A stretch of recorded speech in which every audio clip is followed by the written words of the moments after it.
Jadon Cooper, welcome back to Beyond the Sport. Thank you so much. I'm very, very grateful to be back. This means a lot to me, and I'm excited for what's in store for today. I am excited because you're a actual guest that is on as a guest for a second time, and that's something that's really rare with a lot of podcasts. And here I am. I've got you back, and I'm super excited for today because the last time we talked, we were full of excitement because you were moving forward in your moto career and you had signed with EBR Motorsports and getting a new teammate, sponsorship for Hmm. clothing and bike, and you were doing arena cross and getting ready to do Supercross Futures, which is in full swing right now, and East Coast, which just happened last weekend.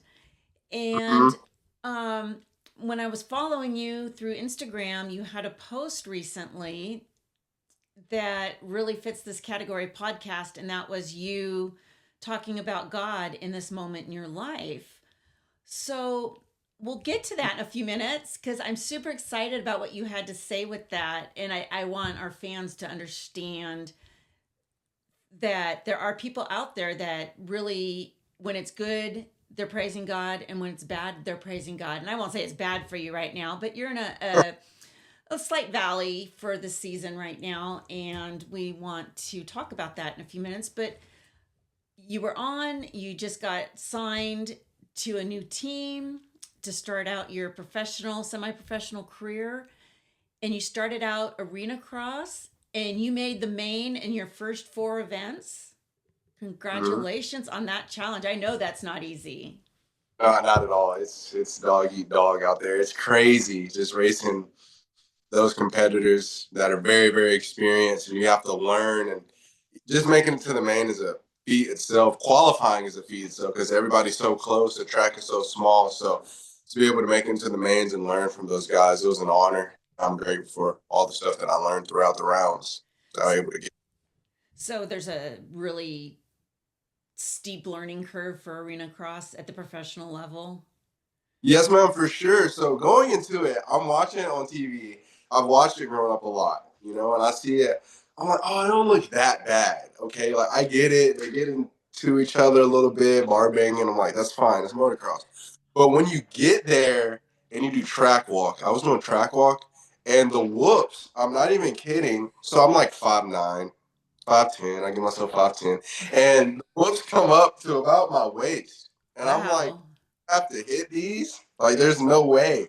And sure enough, they send you out for practice, and guys just come, Vince Freezy and people like that come through and just get on top of them and just gone.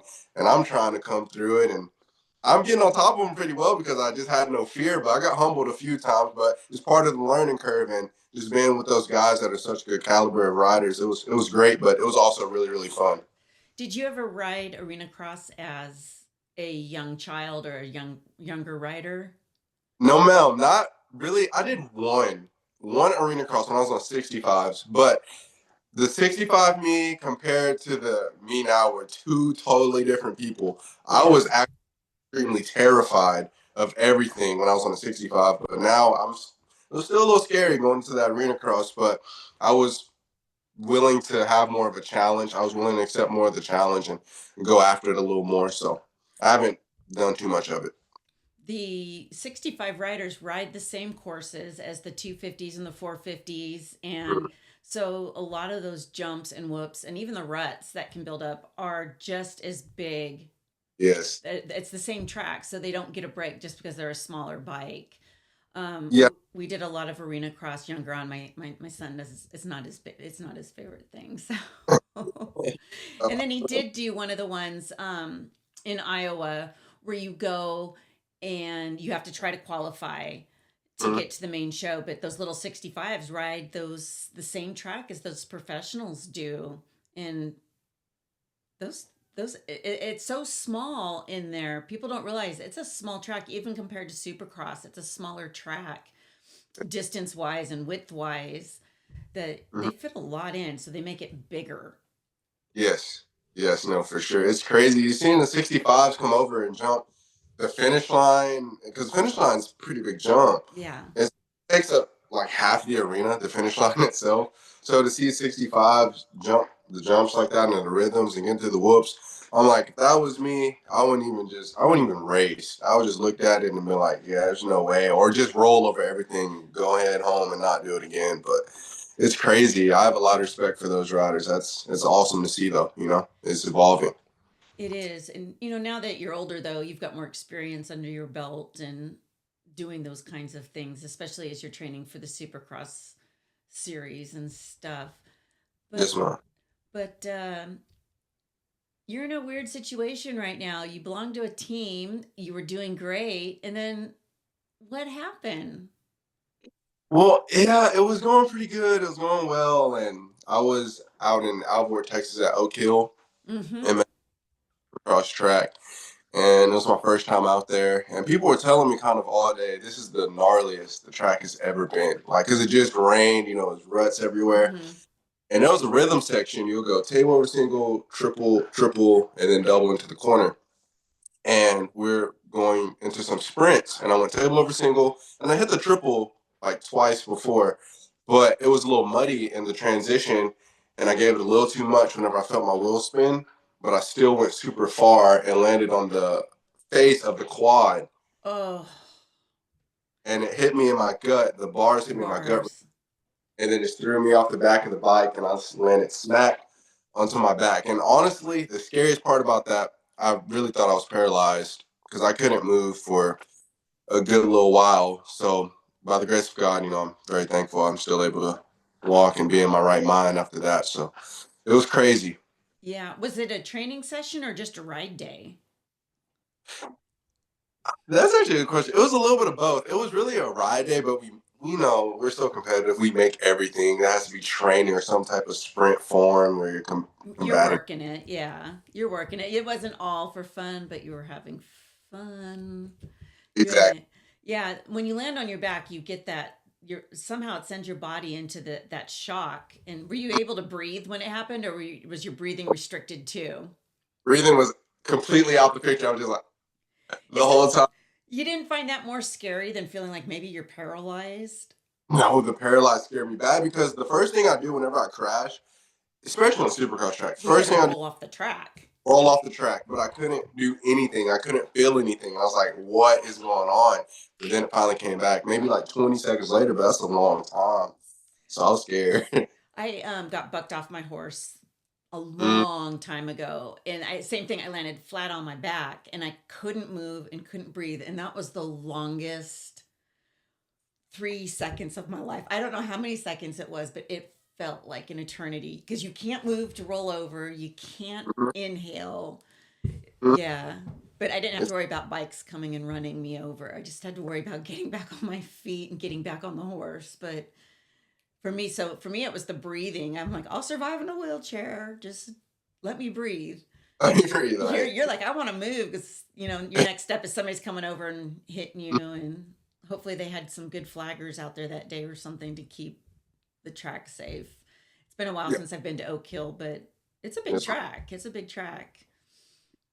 it is huge. But yeah, everybody was pretty respectable out there. Obviously we are doing sprints, but people behind me or people in front of me. Everybody pulled off the track and stopped the sprint whenever I got hurt. So there's a lot of respect we have for each other out there. It's obviously a very dangerous sport that we do. So when things happen, they showed a lot of decency and came over, made sure I was okay, stopped the sprint, and they went on about their day. I hated to crash the party, but it happened. Yeah, I think that's one thing that's really great about the motocross community is when there is an accident or somebody's hurt, it's more kind than some other athletic communities can be. Yes. So you hurt your back. Do they have an idea of how long you're going to be out for?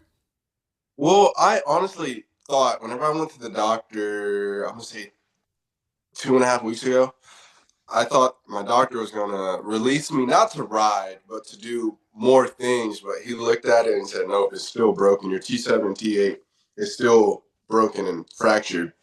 So I have to go back late March, I think March 28th, to go see what they're talking about with my back, and we'll just go from there. Honestly, I'm taking it, day by day, and Just trying to let it heal the proper way, not do too much with it. And I'm wearing a back brace whenever I'm walking around and stuff like that. So, Yeah. um, yes, ma'am. So whenever we go back, we'll see what they say. Yeah, definitely prayers for quick healing for sure. Thank, thank you. Um, yeah, Breck, you don't want to get back out there too soon. Have one of those bone pieces compress into your spine or anything. That would not be good. Then you won't be riding anymore. I know. So yeah, I'll take So, it. were you wearing any kind of chest protector or kidney belt Yes, or anything? Chest, even so, it was just such an impact. yes, ma'am. And I'm honestly very, very grateful that I had the EVS guard that I wear. And those to me are by far the best in the business because Hmm. I didn't have that EVS brace on, it would have been probably would have been paralyzed. Who knows what could have happened because it went through my chest protector pretty much and it hit me so hard. So if it just hit straight to my back, who knows what could have happened. So Shout out to EVS protection. shout out to EVS. It was a very good group of people. Very, Oh, very good. oh, I don't have it in here. We used to have my son's room. It had a big EVS banner across the back. It's in the garage now. That's So awesome. one of his, you get little sponsors when you Yes, ma'am. race. So, yep, shout out to EVS. It's they've been there for us as well. So, great medical or top grade equipment for protection for your body. Highly recommend them. Maybe we can Oh. get a promotion out of them. No, but I'm glad you were wearing that chest protector because a lot of people don't want to, and it obviously made a difference for you, and I'm grateful for that. So the hard part, now you're out for Supercross, and you got to hope for motocross in the spring, late spring. How's your team standing behind you? Team honestly has been great. You know, they've been very understanding and they've been allowing me to take the time to heal and get myself together mentally and physically because that took a huge toll on me. That injury, because I was preparing to go into futures, had all these plans, and then a snap of a finger, everything changes. So they've been great. I still communicate with them, almost on a daily basis. Hmm. They're great. Not even just for riding aspect, but just to communicate because they've helped me so much and they're like family. So it's been great talking with them, and yeah, they've been great and standing behind me. That's great because what a lot of people don't know is you get hurt, they can release you from your contract, and definitely, it's to have a team standing behind you makes a difference in that. Yes, ma'am. So, but so you get hurt, and now you're out. You're missing Supercross, which is in full swing right now. Matter of fact, my son's like, "Mom, the race is on," and I'm like, Mm-hmm. "Nope, can't watch it. Got an Yeah, like, interview to do with a rider." Um, so I came across your post because we follow you now, and you talked about God's role in this for you right now. And I was like, I have got to have you back on, whether it's 10 minutes or 10 hours. I gotta of course that's a long time, we'd need breaks, but I gotta have him back on because a lot of people don't look at it the way you do. And there's a few professional athletes out there that have stated things like that, like what you've stated, and I'll let you talk about that in a minute, um, publicly. But it's so few and far between, and sometimes they're even censored as they try to. So, what did you post on your Instagram that caught my attention about your current situation when you addressed everybody? Haven't been on here in a while. I'm not racing. You haven't seen me. What did you say? well, I was really, coming back to my page, my main feed, because I haven't been on Instagram or social media really like that at all after I got hurt. I was healing and taking a break, spending time with some family. And I just came on and I got the doctor's report and I was just telling everybody I was taking time to heal. But realistically, all that was from the heart. None of that was scripted or anything like that. And God has great, great plans for me. And I actually just came out with a TikTok today because I post on TikTok about spreading the gospel, spreading the good word.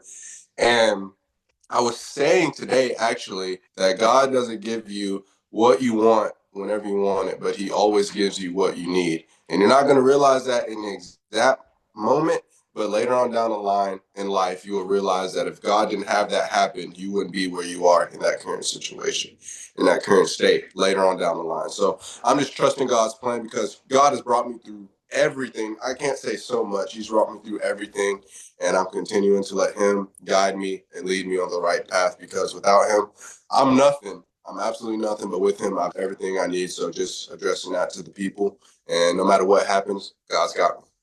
Yeah, and that's exactly what you talked about. You were like, I know God's got plans for me, and I just have to wait patiently with Him and see where He takes me, and I'm just going to trust Him, was what you were saying. And so many people don't get that. Mm-hmm. And through that, have you been able to find peace with it? You're not anxious, anxiously waiting for the next morning. I mean, obviously, you're anxiously waiting to get back on the bike. I mean, that's just the nature of it. But has it helped you to rest in His peace and His promises? Yes, ma'am. Without a doubt. I'm hurt, and there's not much I can do while I'm hurt. So I'm not the type of person that just likes to sit around. So I actually started working, and I'm in Dallas right now. I'm in Dallas, and I'm actually working. Not that far. Yes, ma'am. I'm in Dallas, and you know where Tyler is? Tyler. Mm-hmm. Yep, that's where I'm at. And this great family that I met, the Crimes family, 2 years ago, they brought me in because we had the same coach for a while, and they brought me in, and I've been staying with them for periods of time whenever I come up this way, and they allowed me to work at the businesses that they own and just learn a lot of craftsmanship and all different types of stuff like that. So God, he said, yeah, you're down, but there's still also stuff you can learn, and been really at peace with that. And also I got into financial services. I've been doing I became a licensed agent in the state of Texas and been studying for my investments and securities license, That's and that's cool. all the states. So just definitely knowing that no matter what happens, you can always learn, you can always continue to grow, and not just holding myself to just one thing. And that's what God, I feel like, was trying to show me. So I took that really, really to heart. Yeah, He's allowed you, okay, during this downtime, you can't do this, but look what I have for you over here. And in the meantime, while you're waiting to heal, you can do those things. Like you're learning a bunch of skills, and I think a financial skills makes to be in financial services is an amazing thing because we're always going to need finances as a human race, so as a society. But that's really awesome that He's leading you down this path, and at the same time, you've still got your team behind you to help you with that. And there's a piece about the provision that God's giving you right now. Yes, ma'am. Without a doubt. Definitely. I'm very grateful for it. I'm just honestly very grateful and happy that my mom and dad, since I was can remember, since I wasn't even walking, they've taken me to church, always kept me in the church doors. And it's very, very cool to me and amazing to me how my relationship has built with God. Because I've been in church, but was kind of just in church to be in church. But Uh-huh. whenever I started seeking him and actually listening and reading my Bible and seeking His Word, His promises. It's immaculate the things that He will do in your life for your mental, physical, anything in your life because God is our Creator. So if we allow our Creator to guide us, He's the Creator, so He's going to take us in the right way. But we try to guide ourselves. It doesn't always go according to plan. I mean, you're always going to have to go through trials and tribulations, no matter what. But when God guides you through the storm, whole different story. That's what I've learned. So, Yeah. It's not that it's easy, but mm, you're not alone. There's peace with it, and there's direction. for sure, For sure. And learning, how to listen to the voice of the Holy Spirit guide you through that makes a difference. without a doubt, without a What doubt. and that's amazing that you took to Instagram and to you said TikTok, and you're sharing that with people and letting people know that that's the way we've been created. We were designed to live, and if we would live that way, like I said, not that life is suddenly easy and you get everything you ask for, but you find a comfort and a peace as you go through. For sure. For sure. That makes a lot of sense. Yes, Some ma'am. someday I'm gonna have to get your parents on, since they raised you, kept you in church, and I think it's a big part of it. People look at church as going to a building and a check mark each week in a box that you need to do. But if you actually spend time praising him and learning his word, it gives it a different view. Hmm. Without a doubt. And what's interesting about that is last Sunday, whenever I was in church, they had a meeting for the youth after church. There was a good amount of people there. And I'm not in the youth. I'm 21, so I'm not in the youth. But I wanted to attend the meeting just to see what they were talking about. And I remember the pastor was asking, what are you guys' goals for the youth ministry? What would you like to see in the youth ministry? Because there was youth and their parents there. Mm-hmm. And no one really said anything, which I totally understand. It's You can have a lot of things on your mind, but to have the courage to stand up and say something is that's totally different. So I had a question. It took me a while because I was like, man, I do have a question, but I don't know if I want to stand up and say it. But I said, my goal is for youth ministry, just everybody in the church doors. It's not just to come into church and, act the way we act in church, but Mm-hmm. also bring the church outside with us whenever we go home, whenever we travel, whenever we see family, friends. Bring the church with us because in the Bible, it says that we are supposed to be fisher of men. Yes. So the only way we're going to be fisher of men is by being more in the image of God outside of church, not just in church, but outside of church as well. And that's what I've been trying to apply into my life as well. So I'm trying to practice what I preach. That's amazing. And to be able to recognize that at a young age, people look for that. They look for, well, he says this, but does he do this? Mm-hmm. And, you're trying to do that. I think a great thing would be for that youth ministry, that youth group, to have somebody like you who's young, because you can still relate to them and they can kind of still relate to you because you're not that much older than half of them, 12-year-old that's just entering youth group, that there's an age gap there. But the older youth, where they are at a point where they can go out and evangelize to some degree, to have somebody that's close to their age speak to them and inspire them, you should volunteer to speak to them.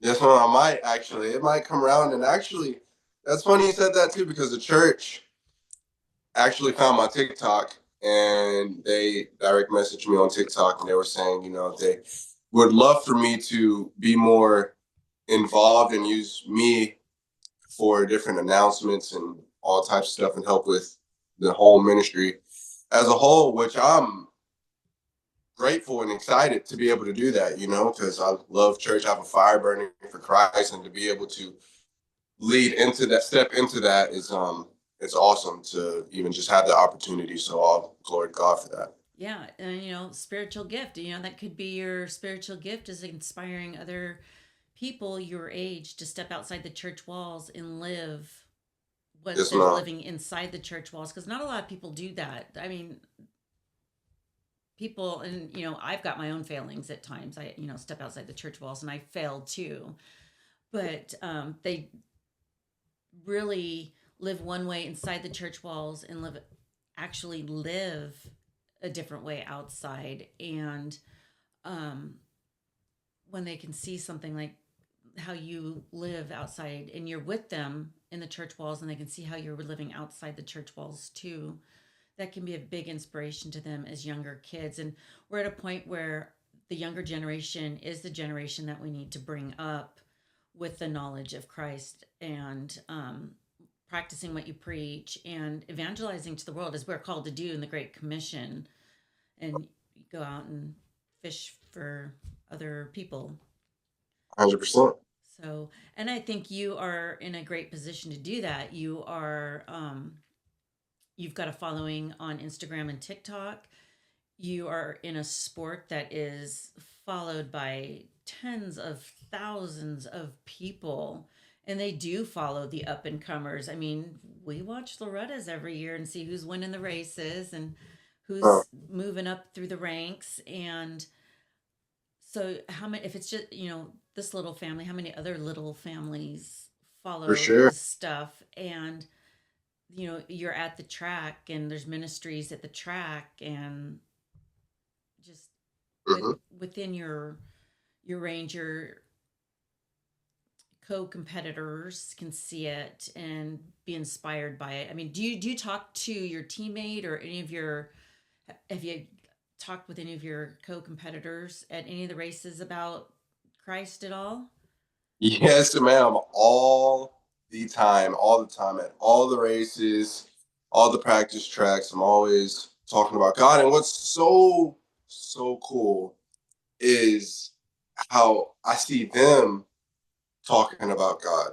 I see them spread more of the word after I told them. So it's awesome to see it kind of go around a lot more after just saying, because you never know when you say something to somebody how far it's going to travel. Yeah. You know, go nowhere, it might go everywhere. So the fact that when I'm telling them that, people can listen to you go one through one ear and out the other, but they're taking it and they're telling other people, which is great, and they're building their relationship. And I've had some riders text me and be like, hey, um, sometimes they call me Coop. Be like, Coop, I'm dealing with this, man. Could you help me? Could you send me a verse? And I'll tell them 9 times out of 10, especially with the majority of problems we have, Proverbs is the book of life. Yes. And so, people read Proverbs and they're like, man, thank you so much. I just finished reading this, or I've been reading this, and it's helped me so much, man. Thank you. And I'm able to share this and be better of myself. And